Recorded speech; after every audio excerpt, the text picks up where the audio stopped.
All right, what's going on, everybody? A lot of talk recently about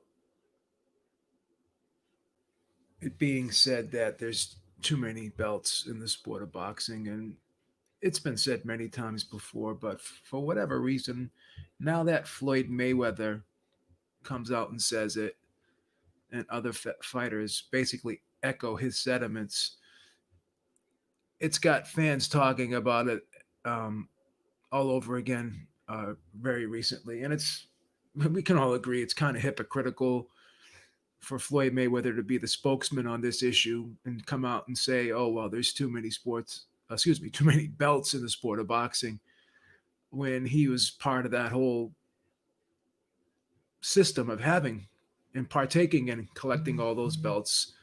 He was a guy that fought for a lot of those WBC titles, and when he fought Conor McGregor, he fought for a manufactured um,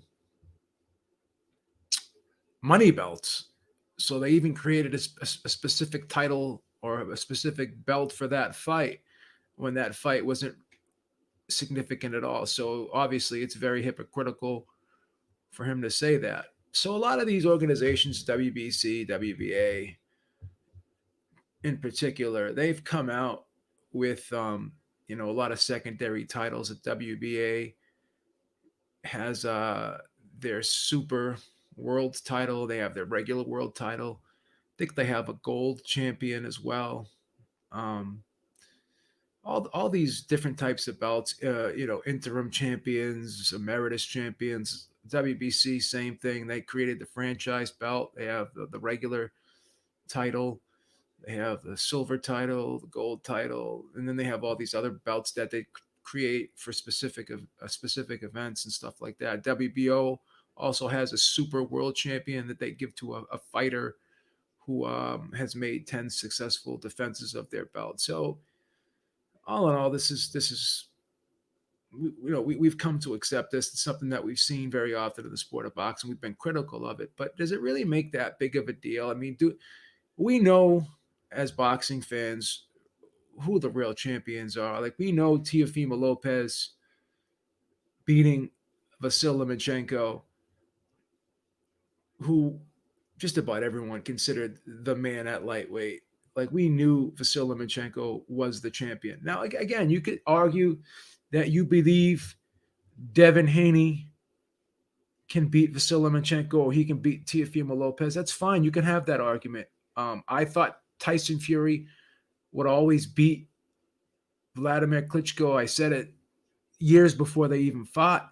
I said it years prior to that fight that Tyson Fury was the best heavyweight in the world. And again, we can have our opinions, but whether or not you believe Devin Haney can beat Teofimo Lopez or Vasily Lomachenko, they still have to go out and do it. So even though I believe that Teofimo Lopez would beat Vasily Lomachenko, and I think and I thought and I do think that he's going to be a superstar and he's the man at lightweight as long as he decides to campaign in that.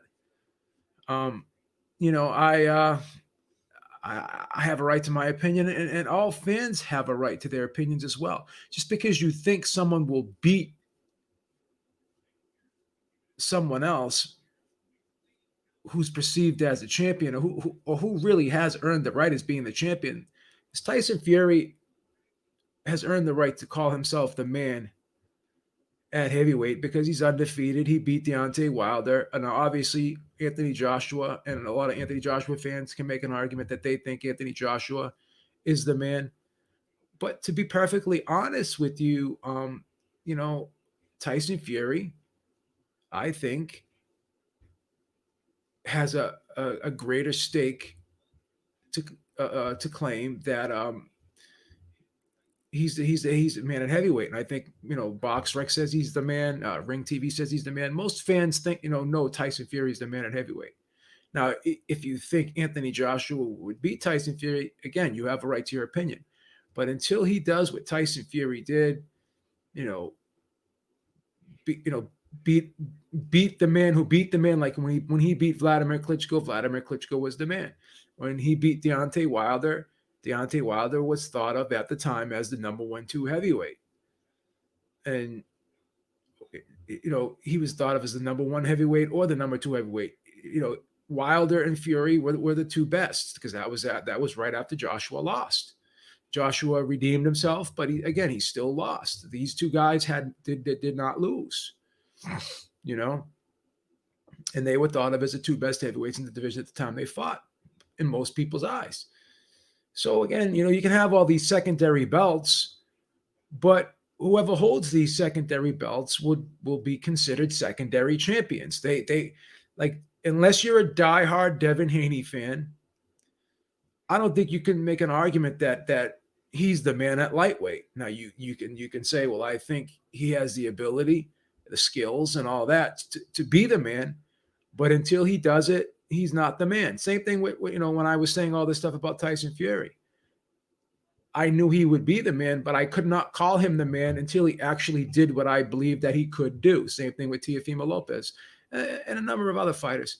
So, you can have silver champions, interim champions, regular champions, and all this and that. But we know, we can go down the list, and in pretty much all the divisions, we know who the man is in that division. We know who earned that spot. It could be debated on, but for the most part, objective, diehard boxing fans know who the man is. Now, like I said, Tyson Fury is the man at heavyweight. You can make an argument that Joshua could beat him, but again, based off of what Tyson Fury has done recently by beating Deontay Wilder in the fashion that he has beat him in, then he earned that spot, and he never lost. Anthony Joshua lost to a guy he wasn't supposed to lose to. Tyson Fury has not lost. He beat a guy who he was supposed to lose to. You can argue that he beat him twice.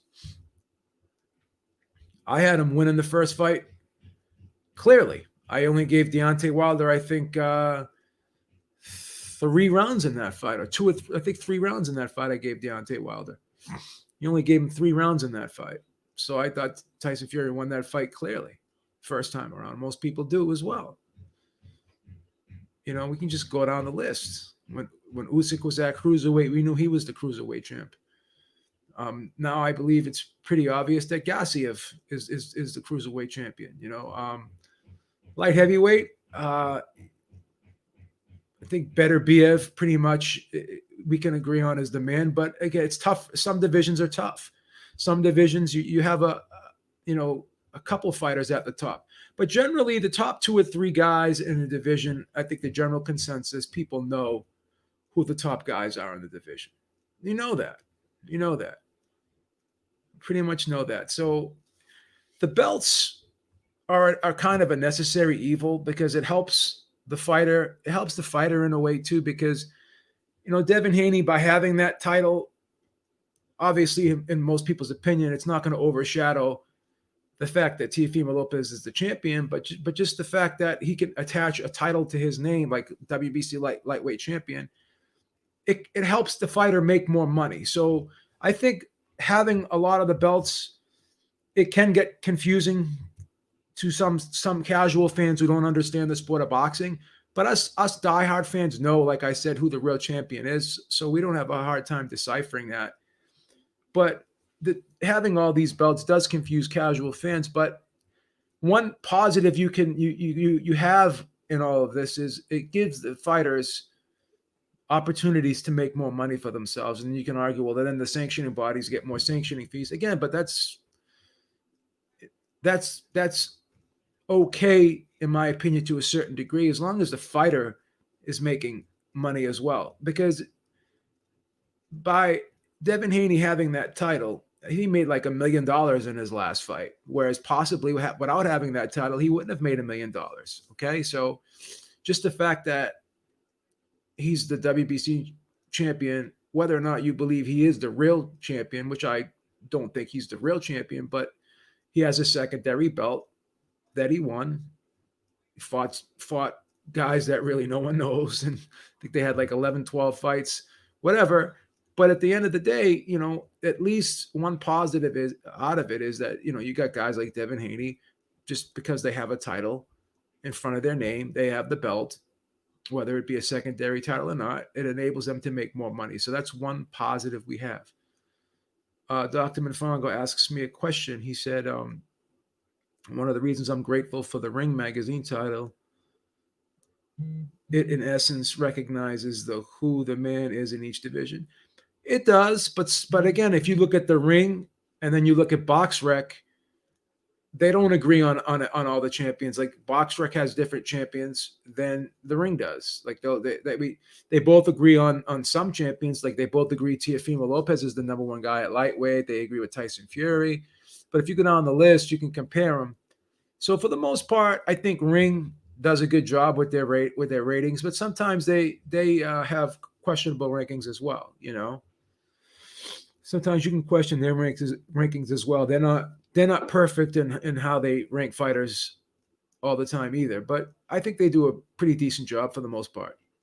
So I understand people complain about having too many titles, but at the end of the day, I think if we just look at it objectively, does it really matter to us? Is it really confusing people like us who are fans of the sport that have followed the sport closely for numerous amounts of years? We know who the man is. Now you're going to have diehard Haney fans saying that Teofimo Lopez is not undisputed champ at lightweight because they're diehard Haney fans. But most objective people will agree that Teofimo Lopez is the man at lightweight. You know.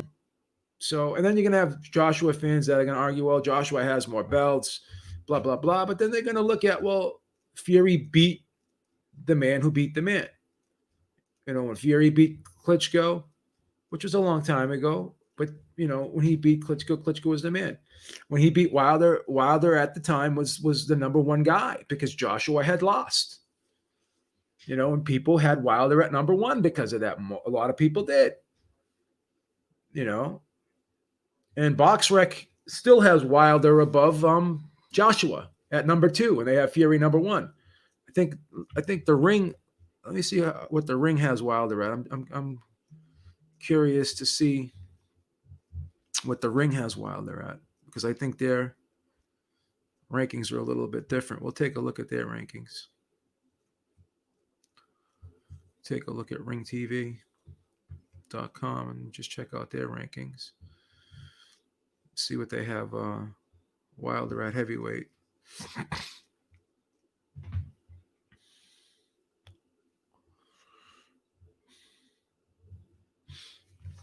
See if we can pull that up real quick.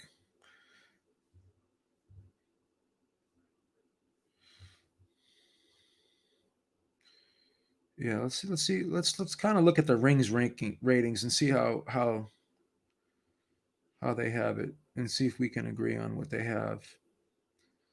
Okay, so they have Tyson Fury as the champion. They have Joshua at number one, and now they have Wilder at number two. Now again, you can argue that Joshua's above Wilder now because Joshua avenged his loss and Wilder did not. But then you can also argue, well, Wilder fought a much better guy than Joshua did.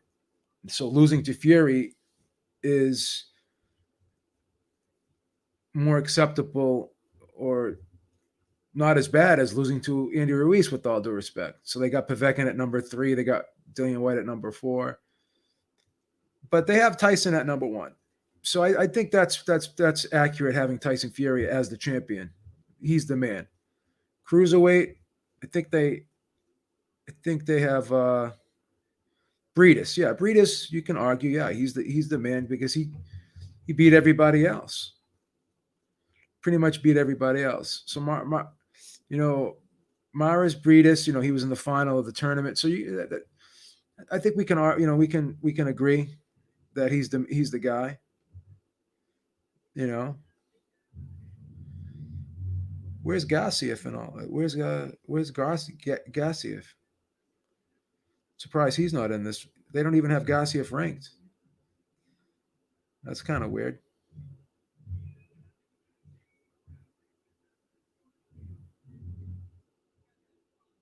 That's bizarre. Yeah, that's real bizarre. I'm surprised they don't have him. They don't have him there at cruiserweight. So I mean, you know, light heavyweight. They got Beterbiev at the top. They got Bivol at number 2. I mean, we pretty much everyone's in agreement with that. Super middleweight. Super middleweight's a tough one because you got a lot of good guys like Callum Smith. They got him at number 1, and they got Benavidez. They got him as a champion, and they got Benavidez as number 2. Again, Benavidez has been stripped a couple times. Callum Smith has held his title longer. Although I do think Benavidez would beat Callum Smith, but Callum Smith pretty much, in terms of his resume and what he's done, can argue that he's the man right now until someone beats him. But I do think Benavidez, I think, would beat him. But again, he has to do it. He has to make weight. So for the most part, when you look at these divisions and you look at the top 2 or 3 guys, everyone's in agreement on who's the man, and you can argue in some instances that the top 2 or 3 guys, you can make an argument for each one of them, but at least everyone agrees on the top 2 or 3 guys. At this time, if you look at heavyweight, I think that you can pretty much everyone's in agreement that Fury, Wilder, and Joshua are still at the top of that division. So I know we get angry, and we all get frustrated with all these belts, but again, the way I look at it, it's just a way for the sanctioned bodies to make more money, and it's also a way for the fighters to make more money. So I try to spin it into a positive, even though it's really hard to do, because it kind of dilutes the sport, and it does confuse casual fans, and it makes casual fans kind of look at the sport like, what's going on here? Why are there so many champions? Why is it there just one champion? It's like in other sports. Imagine if the NBA had 2 NBA champions. You had the NBA champion and the NBA interim champion. So Alexander Wilson, thank you so much for the super chat. He says, Coppinger asked Suleiman if Loma and Lopez paid a sanctioning fee for the franchise, and he didn't deny it.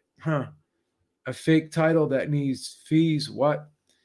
Yeah, I mean, again, the franchise championship has its pluses and minuses too, because a lot of times you have these mandatories against guys who are ranked number 1, but no one knows who they are, and they're a lot of people don't even think that they're the real number 1 contender. So one positive thing about the franchise championship is, instead of Vasily Lomachenko having to fight someone at number 1 who no one knows about and probably isn't really the number 1 guy in a lot of people's opinion, he went and fought Teofimo Lopez instead. So in some instances, being the franchise champion and not having to fight mandatories against guys who no one really knows about, at least he was able to not have to have a mandatory, and he fought a unification fight instead. Because a lot of times the top guys in the division, they have title belts, and because they all have title belts, like Beterbiev and Caleb Plant and Benavidez at one point had the WBC title. So because all the top guys who we all want to see fight each other, because they all have titles, obviously they can't be ranked in each other's sanctioning body. So then you have other guys that are ranked in the sanctioning bodies that are number 1 that really aren't the best in the division or in the top 5, and some of these guys that are ranked number 1 in some of these sanctioning bodies, we wouldn't even have them in our top 5 or top 10. So at least one positive thing out of being the franchise champion is at least you don't have to fight that mandatory who no one knows about, because look at how many times the mandatory is against a nondescript opponent that really shouldn't even be there, but he's there because of default,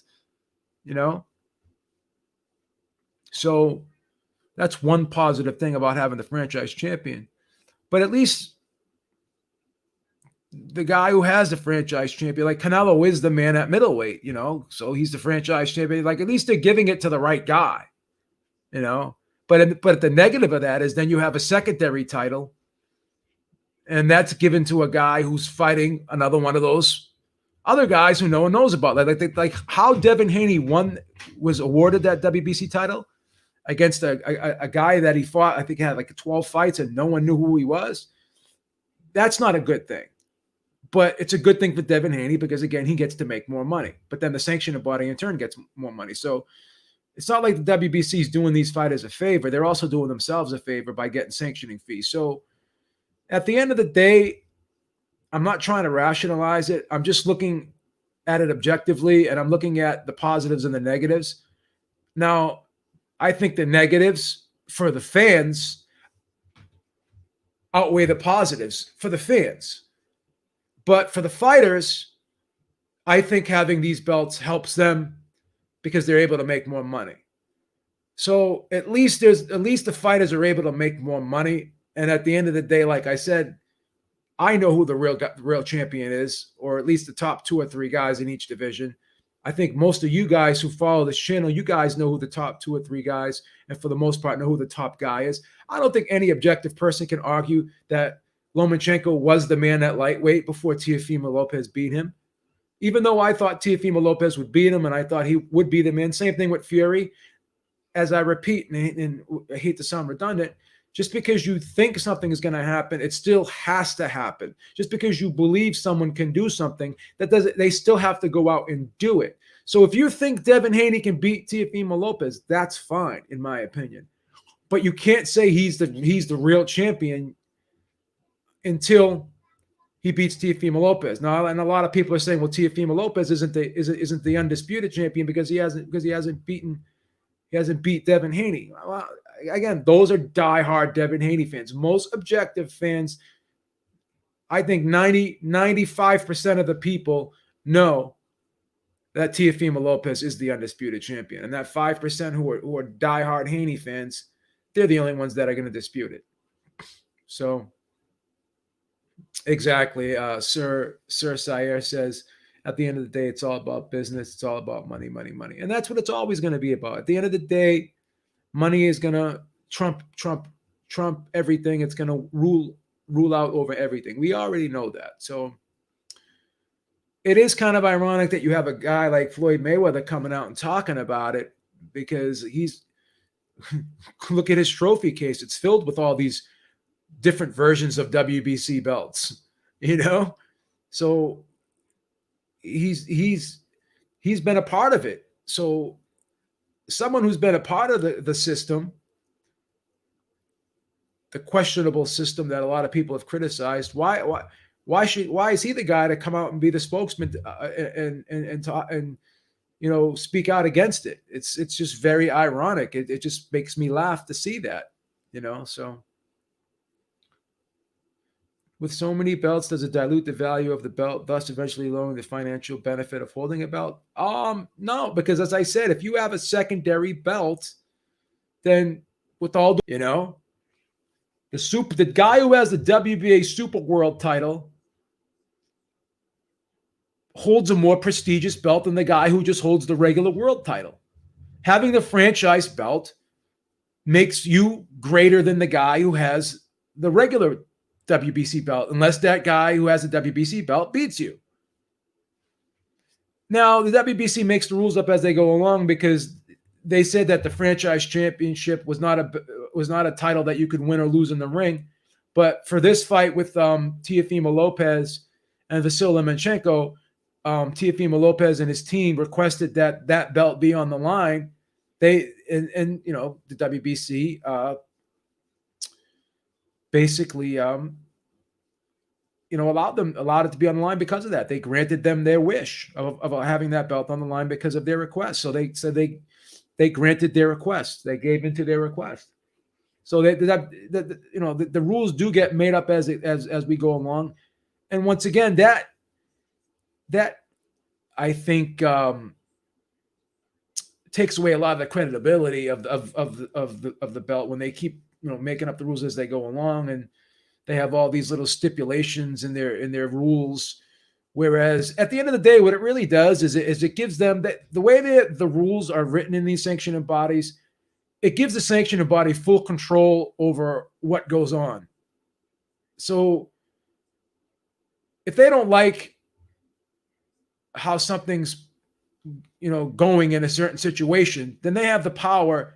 They give themselves the power to change the rules on the fly, So if you got a guy who they put as the mandatory, they have it such that just because a guy's ranked number one in their sanctioning body doesn't mean he's going to be the mandatory. They still have the right to determine who the mandatory challenger is in that division. And just because you're the mandatory challenger doesn't mean that you're going to get the fight immediately. They can keep throwing eliminators they can keep ordering eliminators till the cow comes home. Look what they did to Dillian White. He's not the first guy they did that to. So just because you're the mandatory and just because you're ranked number one, now Dillian White was ranked number one, but then Dominic Brazil, I think, who was ranked number 5, he was made the mandatory. And if you go and you read the rules, WBC says, we have the right to determine who the mandatory is. Just because you're ranked number 1 does not mean that you're the mandatory. Just because you are the mandatory, it still does not allow you to not have to fight eliminators, and it doesn't guarantee that you have or will receive a shot at the title. It's up to the WBC to enforce the mandatory. So you can be the mandatory challenger, but the WBC still has to enforce that mandatory title fight. So that's where a lot of this stuff becomes, I think, in my opinion, a little bit political and, dare I say, unethical, And this is where I think the WBC and a lot of these other sanctioning bodies lose credibility. That the WBO has a ridiculous rule that if you're a champion in a lower weight class and you've never fought in the weight class that you're moving up to, automatically the WBO ranks you number 1 and in that weight class that you're moving up to without even having a fight in that weight division. So I'm more upset about the rules of these sanctioning bodies than I am about the proliferation of belts. I'm more upset about that. I'm more upset about the rules, the inconsistency in how they enforce the rules, and the fact that they make these rules up as they go along. That pisses me off more. So you had a guy like Usyk, who was their WBO champion. So then he moves up to heavyweight, and automatically he's the number 1 ranked heavyweight in the WBO, without even having a fight at heavyweight. So I don't think that's fair. I think that's kind of ridiculous. That's like working at a company, and because your father or a mother or a family member is the CEO, automatically you get promoted to vice president. It's like, why? It's like almost like nepotism to some degree. So just because you have the title at cruiserweight, then you move up to heavyweight, automatically you're the heavyweight number 1 contender. I'm not on board with that, and I don't agree with that. Not at all. Not at all. I think the IBF is the most consistent, and they enforce their mandatories consistently, but they have very questionable rankings. Like when you look at some of the guys they have ranked in their top 20 or whatever, it leaves you scratching your head. Let's just for the sake of argument, let's look at the WBO rankings. And let's see if we can recognize any of the guys, and let's see if we can agree with their rankings. Let's just take a look. But they are pretty consistent with how they enforce their mandatories and stuff like that, and how they enforce their rules. But let's make no mistake about it. There was a controversial situation way back when, I think it was in the 90s, if I'm not mistaken, where Bob Lee was actually indicted, and I think Bob Arum was linked to this as well. He was accused of taking bribes from Bob Arum just so top-ranked fighters can be ranked or get number 1 slots in the IBF. So again, there's some corruption going on with the IBF if you look at that too. So they've cleaned up their act in recent years, but they don't go without controversy themselves. So let's take a look at their rankings and just let's see what they got going on here. So they got Kubrat Pulev as number one. Okay, that's okay. I don't know. I don't know if Kubrat Pulev is a better fighter than Joseph Parker, because they got Joseph Parker at number 7. They got Andy Ruiz at number 5. They got Michael Hunter at number 4. They got Usyk at number 3, and they got Charles Martin. How is Charles Martin number 2? So again, they got Kubrat Pulev number 1, Charles Martin number 2, Alexander Usyk number 3. They got Michael Hunter number 4. They got Andrew Ruiz number 5. They got Hergovich number 6. They got Joseph Parker number 7. They got Tom Schwartz number 8. They got Ajit Kabial number 9, and they got Derek Chisora number 10. They ranked 15 fighters, whatever. So I don't know. I mean, do you guys agree with those? I mean, it's kind of tough, It's kind of tough. That's that's at heavyweight. Let's look at let's look at the welterweight rankings. Errol Spence is the welterweight champion. Let's see what they got for the welterweights. Let's see if we can recognize any of the welterweights. Okay. So Errol Spence is the welterweight champion in the IBF. Who's this guy at number 1? At number 1, Kudratilio Abdugaraf. He's from Uzbekistan. How is this guy number 1? Sean Porter's number 2. I have no problem with that. I think Sean Porter should be ranked number 1 because that fight was real close. They got Sergey Lepinets at number 3. I don't know about that. They got Kayete Obara. They got Custio Clayton. They got David Avanesian. They got Mikhail Zuaski. They got Ivan Golub. They got Maurice Hooker. They got Jaron Edis, number 10. Yeah, so I mean, you can argue that their rankings aren't the greatest when you look at the guys they got ranked. You know what I'm saying? They got a lot of fighters that have questionable resumes and questionable records themselves, but they're automatically ranked number 1 or they're the mandatory. So again, we can sit there and critique these sanctioning bodies all we want, and there's much to criticize them about. There's no question about that. So you have no problem with that. So it is what it is. But yeah, we can go down the list on that. We could definitely go down the list on that. And question these sanctioning bodies for a number of reasons and a number of things they do. So Beeb, I think Omar Rodriguez says, Beeb, I think some fighters pay sanctioning fees for getting ranked. That's how you get these unknown ranks so high. I don't know. Again, I don't know. Joe, what round do I think Crawford stops Kell? Wouldn't be surprised if the fight goes the distance. Could very well go the distance. I wouldn't be surprised if it did. But Pulev fought title eliminator and Dillian White didn't. Well, it is what it is. I mean, while Brooke is a plus 850 against Terrence Crawford, that's amazing.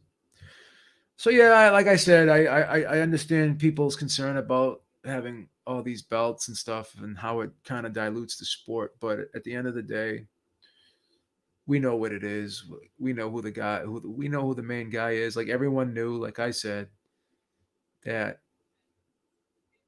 Solomachenko was the man at lightweight, and Teofimo Lopez, if he won, he would be the man. So it is what it is, man.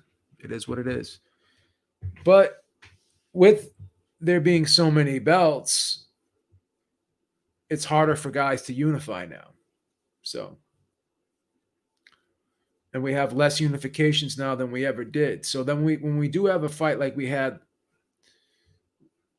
with Teofimo Lopez and Vasil Lomachenko, when we do have a fight like that, and you have guys that are fighting for 4 belts, that's a great moment in the sport of boxing, man. So then also we have that happening at junior welterweight. So when we can have these situations, and unfortunately, the only way these situations are happening is when you have a promoter that has 2 fighters or is promoting 2 fighters that have all the belts.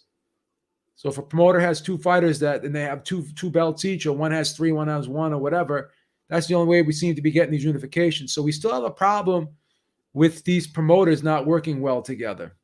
And the issue with one fighter being signed to one network and another fighter being signed to another network, and having to figure out and determine where the fight's going to be taking place, what network it's going to be on. So that's always going to be a dilemma. So there's a lot of issues we have that go deeper than just the belts themselves, in my opinion. So, yeah, we'll see what happens, man. We'll see what happens. Beeb, the reason I said that was because there are some bouts announced as being sanctioned by XYZ org. Yeah. Yeah. Once again, I mean, a lot of these fights are for eliminators, they're for ranking slots. So these sanctioning bodies are going to continue to create ways where they can collect sanctioning fees and make more money for themselves. Again, boxing is a business, and the sanctioning bodies are part of that business, just as the fighters are. So everyone in the sport of boxing's got their hand out, which is understandable. I mean, we live in a world where money's everything. So it is what it is. All right, guys, I think that's about it on this topic. Make sure you check out the Ringside Reporter podcast coming up this Sunday, and Saturday I'm going to be going live, doing a live commentary fight, just like I did for Teofimo Lopez versus Vasily Lomachenko. I'm going to be going live Saturday once again. I'm going to be doing a live commentary for Leo Santa Cruz versus Tank Davis. It's going to be a great fight. Once again, I am going for Leo Santa Cruz in that fight. I think he's a very live underdog. I think he's going to pull off the upset. I don't feel good about Brook pulling up the upset, but what I may recommend doing, we have to check the odds for the over in that fight. Let's pull that fight up right now. We'll do some betting strategies on that fight right now, because if we can get good odds on the over, I'm going to recommend the over in that fight. I think that fight's going to go some rounds. I think it's going to go the distance, to be honest with you.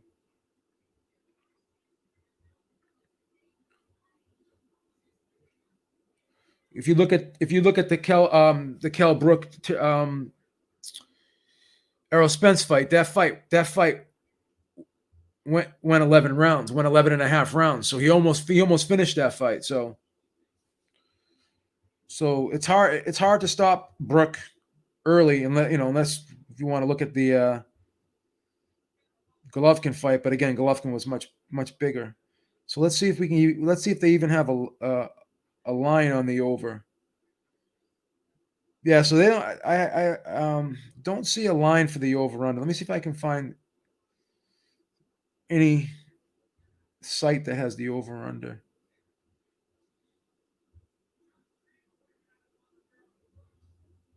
Let's see if we can find it, because I don't think they have an over under on this yet.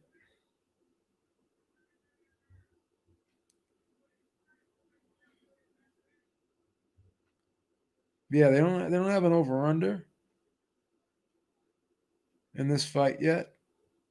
Two things we can do: we could take the over in this fight, or we could take Terrence Crawford by decision. But we got to find the odds here.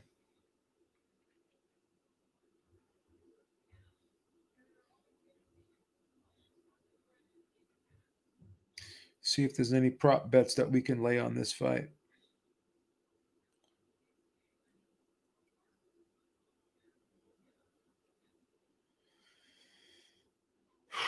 But Leo Santa Cruz is wow. Leo Santa Cruz is a plus 344 on sportsbookreview.com. I've seen him as high as a plus 400. So, oh, he's a plus. Actually, I'm sorry. He's a plus 370. Yeah, he's a plus 370 here. Intertops, he's a plus 340. Yeah, so Jason Maloney is a plus 475. Yeah, I don't see any over under for Cal Brook Terrence Crawford yet, and I don't see any prop bets yet. So, gonna have to keep an eye out for that.